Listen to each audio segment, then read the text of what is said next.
Here we are. This is the morning after the Zero Guard buzz. So yes, we're pushing, we're pretty much right at 24 hours since I last parted ways with my locks. A decision I do not regret at all. I'm very glad I did this. And one of the reasons, and this is honestly one of my motivations, was to gauge the reaction of over 3,200 people who subscribe to my channel. So I'm gonna have a lot of fun making videos just responding to this. So what you're gonna find is I only upload 3 videos a day. So it's gonna take like a couple weeks just to get through the first couple of days of these videos. So this is a lot of fun. Let's get to the first one that really caught my attention when I woke up this morning. Crotalus NM said, and he was talking on the video, Zero Guard buzz cut, shaving off the beard to a goatee than a mustache. Here's what he said, quote, "First, in my opinion, amazing.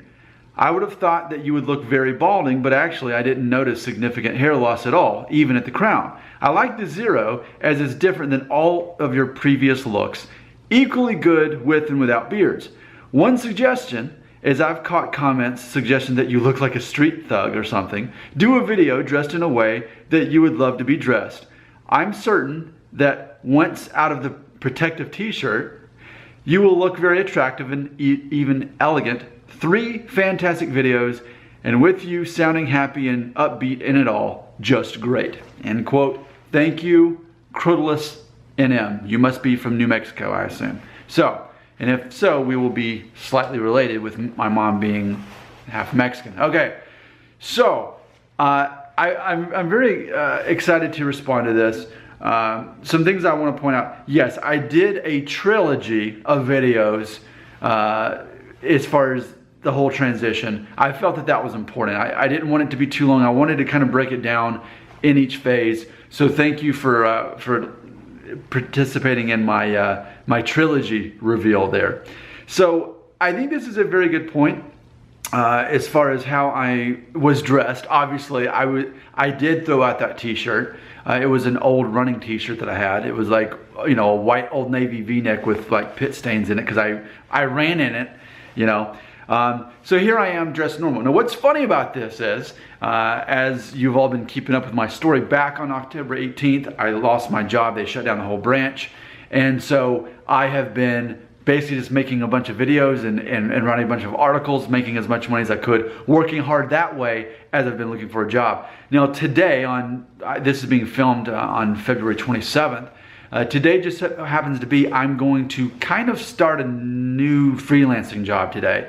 So not a full-time job where I work in an office and, you know, say hello to a boss, but actually, amazingly, believe this and celebrate this with me, I'm going to be doing, working on the side as a freelancer for a university, doing videos for them, actually interviewing people and editing the videos and writing articles, which is what I do for fun anyway, which makes me on the side. But they saw my work, and you know, it's funny, it pays off just to play around with all this stuff, doesn't it? Because now I'm going to be doing that. That's one of my new jobs that I'll be doing. So I guess with my background in education, with English degree and my communication skills, I think maybe being a freelancer using these skills is going to be best. So with all that being said, I am going to be going to the university, and this is actually how I was already dressed, and then I saw this comment. I thought, okay, so be it. So it's funny, you know, here I am,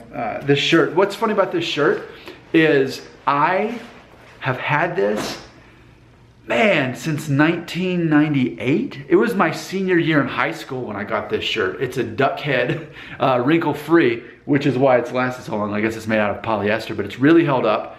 And, you know, with this shirt, it's a very classy looking shirt, you know, and again, because it's wrinkle-free, which I don't iron, so this works.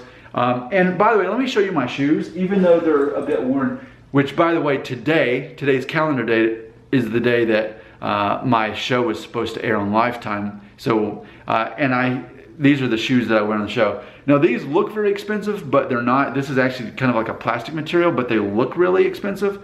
So shoes matter so much when you dress. And then for my jacket, I like this jacket because for me it kind of fits in the worlds of both like cool and contemporary, but not slouchy. So this is my jacket that I'll be wearing, so that I'm still cool. I got nice shoes. I got a very nice, shirt there. So this is really, I guess, without me like overthinking it, what I would be wearing. Okay, so this is me looking less thuggish, and I'm gonna say this. I think it's okay to say this out loud, right? Because we're not on Twitter, we can speak a little bit more freely. You may look at me and not think that I'm the least bit ethnic at all. But again, my mom is half Mexican. And perhaps I could understand that, the more ethnic you are, meaning less, Northern European you are, maybe if you get rid of all your hair, you look more, quote, thuggish. You look like you aren't quite just a wasp, you're something else. So maybe I look more intimidating because of my dark features or whatever it is. So I think that's a good point. I think that's worth exploring and pointing out that perhaps certain ethnic backgrounds lead to their maybe even looking more thuggish than other. Like maybe even if nothing else, I look like I should be some kind of intimidating Russian that like, threatens to pull your fingernails off or electrocute you if you don't give me the answer. Man, that got dark quick. Wow. Okay, well, thanks for watching my video. I think that was a very good suggestion. Here's what I look like when I'm not wearing a t-shirt and not overdoing it. And again, this is the morning after. So this is 24 hours after the Zero Guard buzz cut. Thank you for being a part of the Brotherhood of the Hair Loss.